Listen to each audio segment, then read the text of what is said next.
भारतातील चष्म्यांच्या बाजारपेठेत क्रांती घडवून आणणारी आणि शार्क टँक इंडियामुळे घराघरात पोहोचलेली कंपनी लेन्सकार्ट सध्या एका अत्यंत गंभीर वादाच्या केंद्रस्थानी आलेली आहे. हा वाद कंपनीच्या अंतर्गत नियमावलीतील नियमांवरून पेटलेला आहे. सोशल मीडियावर लेन्सकार्टच्या स्टाईल गाईड किंवा ग्रूमिंग पॉलिसीचे काही अंतर्गत स्क्रीनशॉट्स तुफान व्हायरल झाले. त्यानंतर या वादाला तोंड फुटल्याचं दिसून आलं. लेन्सकार्टच्या फोटोमध्ये कर्मचाऱ्यांनी कामाच्या ठिकाणी कशा प्रकारे पेहराव करावा, कोणत्या धार्मिक प्रतीकांचा वापर करावा त्याबद्दल स्पष्ट सूचना देण्यात आल्या होत्या. म्हणून सामान्य भारतीय नागरिकांमध्ये संतापाची लाट उसळली. त्यामुळं लेन्सकार्ट हे सगळ्या माध्यमांमध्ये ट्रोल होऊ लागले. म्हणूनच लेन्सकार्ट कंपनी वादाच्या भोवऱ्यात कशी सापडली, त्यांच्या नियमावलीमध्ये असं काय लिहिलं होतं, त्यानं वाद पेटला, हेच आपण या व्हिडिओच्या माध्यमातून जाणून घेऊयात. नमस्कार, मी अक्षय आणि तुम्हाला तर माहिती आहे आपला विषयच भारी आहे. चष्म्यांच्या व्यवसायातील आघाडीची कंपनी लेन्सकार्ट सध्या एका मोठ्या वादाच्या भोवऱ्यात सापडली आहे. हा वाद प्रामुख्यानं कंपनीच्या कर्मचाऱ्यांच्या ड्रेस कोड आणि केसांच्या नियमावलीवरून सुरू झाला. 15 एप्रिल 2026च्या सुमारास सोशल मीडियावर लेन्सकार्टच्या स्टाईल गाईड किंवा एम्प्लॉय हँडबुक मधील काही पानं व्हायरल झाली. या डॉक्युमेंटमध्ये कर्मचाऱ्यांनी कामाच्या ठिकाणी कसं राहावं याबद्दलच्या मार्गदर्शक सूचना होत्या. या नियमावलीत असं सुद्धा नमूद करण्यात आलं होतं की महिला कर्मचाऱ्यांना कपाळावर बिंदी किंवा टिकली लावण्यास सक्त मनाई आहे. तसंच पुरुष कर्मचाऱ्यांना कपाळावर टिळा किंवा गंध लावण्यासही परवानगी नाही.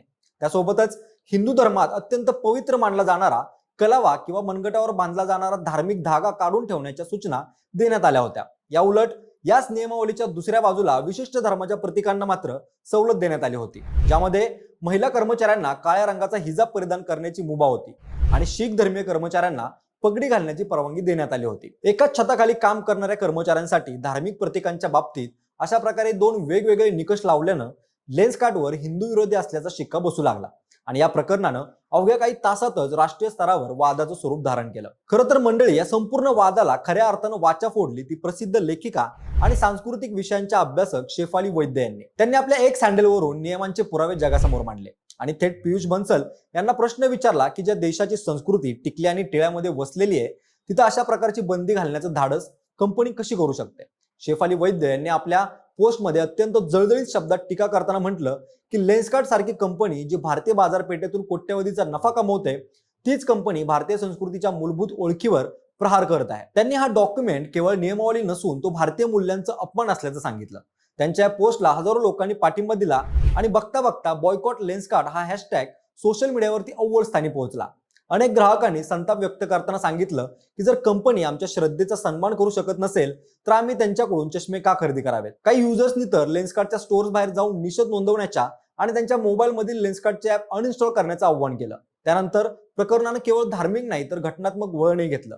भारतीय संविधानानं दिलेल्या धार्मिक स्वातंत्र्याच्या अधिकाराचं हे उल्लंघन आहे असं कायदेतज्ञ बोलू लागले. जेव्हा प्रकरणाचा वणवा देशभर पसरला आणि कंपनीच्या ब्रँड व्हॅल्यूवर त्याचे परिणाम दिसू लागले, तेव्हा लेन्सकार्टचे संस्थापक आणि सीईओ पियुष बन्सल यांनी या वादावर स्पष्टीकरण देण्यासाठी पुढाकार घेतला. पियुष बन्सल यांनी सोशल मीडियाच्या माध्यमातून एक स्पष्टीकरण जारी केलं, ज्यामध्ये त्यांनी हे मान्य केलं की व्हायरल झालेले डॉक्युमेंट्स हे लेन्सकार्टच्या अंतर्गत प्रशिक्षण साहित्याचा भाग होते. परंतु त्यांनी असा दावा केला की हे डॉक्युमेंट्स जुने असून त्यात आता सुधारणा करण्यात आलेली आहे. बन्सल यांनी स्पष्ट केलं की कंपनीनं कधीही जाणीवपूर्वक कोणाच्याही धार्मिक भावना दुखवण्याचा प्रयत्न केलेला नाहीये आणि ही चूक केवळ एका जुन्या मसुद्यामुळे झालेली आहे, जो सिस्टीम मधून काढला गेला नव्हता. त्यांनी असंही सांगितलं की लेन्सकार्टमध्ये विविधता आणि सर्वसमावेशकतेचा नेहमीच सन्मान केला जातो आणि प्रत्यक्षात कंपनीच्या स्टोअर्समध्ये काम करणारे अनेक कर्मचारी दररोज बिंदी, टिळा लावून आणि कलावा बांधूनच काम करतात. त्यांनी या संपूर्ण प्रकरणाबद्दल दिलगिरी व्यक्त करताना असं आश्वासन दिलं की लेन्सकार्टचे धोरण हे कोणत्याही एका धर्माच्या विरोधात नसून सगळ्यांना समान वागणूक देणार आहे. मात्र पियुष बन्सल यांच्या या स्पष्टीकरणानंतरही लोकांचा राग पूर्णपणे शांत झालेला नाहीये, कारण लोकांचं असं म्हणणं आहे की जर हे धोरण अस्तित्वातच नव्हतं तर ते लेखी स्वरूपात कंपनीच्या ट्रेनिंग गाईडमध्ये आलंच कसं आणि इतका काळ ते कोणाच्या लक्षात का आलं नाही. या प्रकरणानं कॉर्पोरेट क्षेत्रातील एका मोठ्या समस्येकडे अचानक लक्ष वेधलं गेलं. ती म्हणजे पाश्चात्य ग्रूमिंगचं अनुकरण करताना भारतीय कंपन्या आपल्याच मुळांपासून कशा दूर जात आहेत. प्रोफेशनलिझमच्या नावाखाली भारतीय पेहरावातील महत्वाच्या घटकांना अनप्रोफेशनल ठरवणं हे अनेक बहुराष्ट्रीय कंपन्यांचं धोरण राहिलेलं आहे. पण आता भारतीय ग्राहक जागरूक झाल्यामुळं अशा प्रकारच्या धोरणांना तीव्र विरोध होत असल्याचं या प्रकरणातून दिसून येत आहे. या वादात युट्यूबवरील अनेक प्रभावशाली व्यक्तींनीही उडी घेतली असून त्यांनी लेन्सकार्टच्या या दुहेरी भूमिकेचं विश्लेषण करणारे व्हिडिओज पोस्ट केलेले आहेत. या व्हिडिओजमध्ये असं दाखवण्यात आलेलं आहे की कशा प्रकारे काही ब्रँड्स विशिष्ट वर्गाला खुश करण्यासाठी किंवा ग्लोबल दिसण्यासाठी भारतीय सण आणि परंपरांना दुय्यम स्थान देतात. बिंदी आणि टिळा वादाचा लेन्सकार्ट कंपनीला मोठा आर्थिक आणि सामाजिक फटका बसलेला आहे.